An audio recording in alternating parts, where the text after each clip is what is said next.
Kalena dhamma sawanang etamang kalamutamang. Penuturan syair Dhammapada di video ini ditujukan untuk kita renungkan.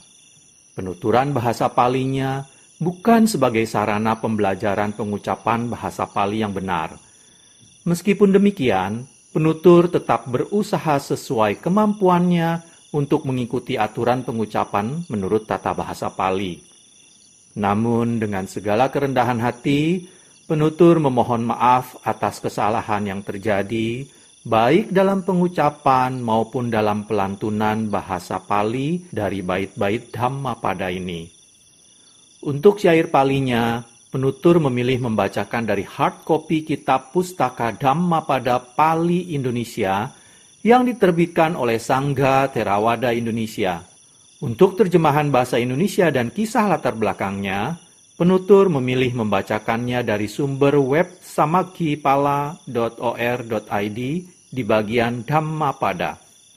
Semoga syair Pali Dhammapada beserta arti dan kisah latar belakangnya ini dapat kita renungkan sehingga membawa manfaat kebijaksanaan bagi kita semua. Semoga semua makhluk berbahagia. Sadhu, sadhu, sadhu. Terima kasih. Namo tassa bhagavato arahato samma sambuddhassa. Namo tassa bhagavato arahato samma sambuddhassa. Namo tassa bhagavato arahato samma sambuddhassa. Pembacaan bait-bait Dhammapada Cittawaga, kelompok bait tentang pikiran. Bait 43. Natang mata pita kaira anyewa picana taka samma panihitang cittang seya sonang tato kare. Bait 43. Artinya, bukan dengan pertolongan ibu, ayah, ataupun sanak keluarga, namun pikiran yang diarahkan dengan baik, yang akan membantu dan mengangkat derajat seseorang. Kisah latar belakang dibabarkannya bait 43 Cittawaga oleh Buddha Gautama. Kisah Soreya. Suatu hari, Soreya beserta seorang teman dan beberapa pembantu pergi dengan sebuah kereta yang mewah untuk membersihkan diri mandi. Pada saat itu, Mahakacayanathera sedang mengatur jubahnya di pinggir luar kota, karena ia akan memasuki kota Soreya untuk berpindah patah. Pemuda Soreya melihat sinar keemasan dari Mahakacayanathera berpikir, bagaimana apabila Mahakacayanathera menjadi istriku? Atau bagaimana apabila warna kulit istriku seperti itu? Karena muncul keinginan seperti itu, kelaminnya berubah menjadi seorang wanita. Dengan sangat malu, ia turun dari kereta dan berlari pada jalan menuju ke arah Taksila. Pembantunya kehilangan dia, mencarinya tetapi tidak dapat menemukannya. Soreya, sekarang seorang wanita, memberikan cincinnya sebagai ongkos kepada beberapa orang yang bepergian ke Taksila dengan harapan agar ia diizinkan ikut dalam kereta mereka. Setelah tiba di Taksila, teman-teman Soreya berkata kepada seorang pemuda kaya di Taksila tentang perempuan yang datang bersama mereka. Pemuda kaya itu melihat Soreya yang begitu cantik dan seumur dengannya menikahi Soreya. Perkawinan itu membuahkan 2 anak laki-laki, dan ada juga 2 anak laki-laki dari perkawinan Soreya pada waktu masih sebagai pria. Suatu hari, seorang anak orang kaya dari kota Soreya datang di Taksila dengan 500 kereta. Perempuan Soreya mengenalinya sebagai seseorang yang telah diutus oleh teman lamanya.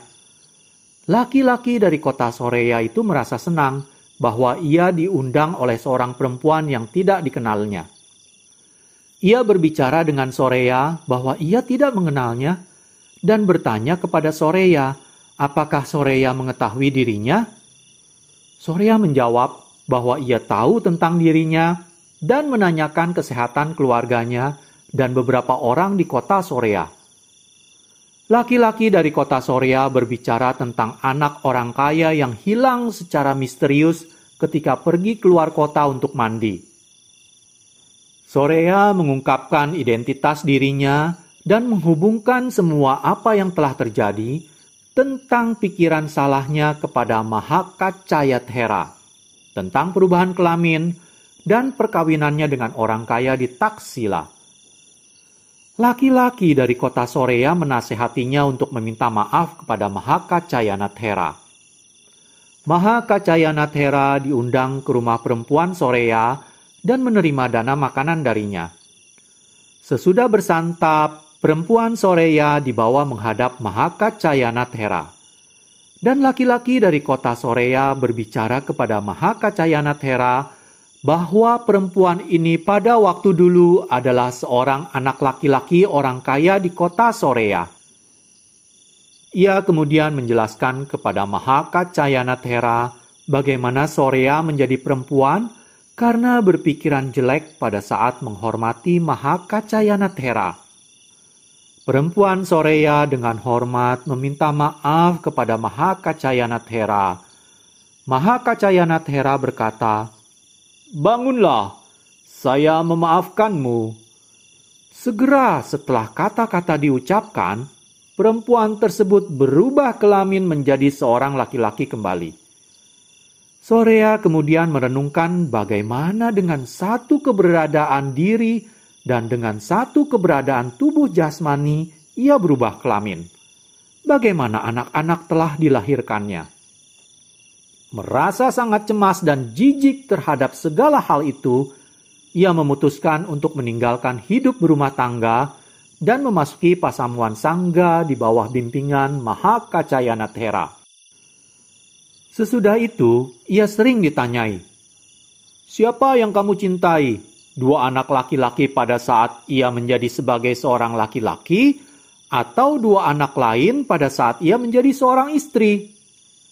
Terhadap hal itu, ia menjawab bahwa cinta kepada mereka yang dilahirkan dari rahimnya adalah lebih besar.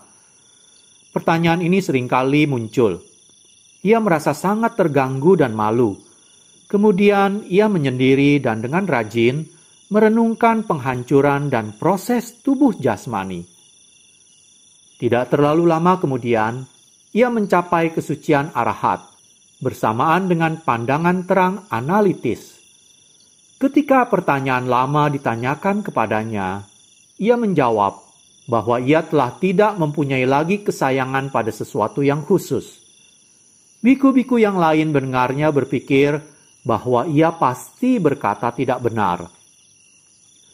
Pada saat dilapori 2 jawaban berbeda Soreya itu, Sang Buddha berkata, "Anakku berkata benar. Ia telah berbicara benar. Jawabannya sekarang lain, karena ia sekarang telah mencapai tingkat kesucian arahat, sehingga ia tidak lagi menyayangi sesuatu yang khusus. Dengan pikiran terarah benar, anakku telah membuat dirinya berada pada suatu kehidupan baik yang diberikan oleh ayah maupun ibu. Kemudian Sang Buddha membabarkan syair 43 berikut. Bukan dengan pertolongan ibu, ayah, ataupun sanak keluarga, namun pikiran yang diarahkan dengan baik, yang akan membantu dan mengangkat derajat seseorang. Banyak biku mencapai tingkat kesucian Sotapatti setelah khotbah Dhamma itu berakhir. Kalena dhamma savanang etammang kalamutamang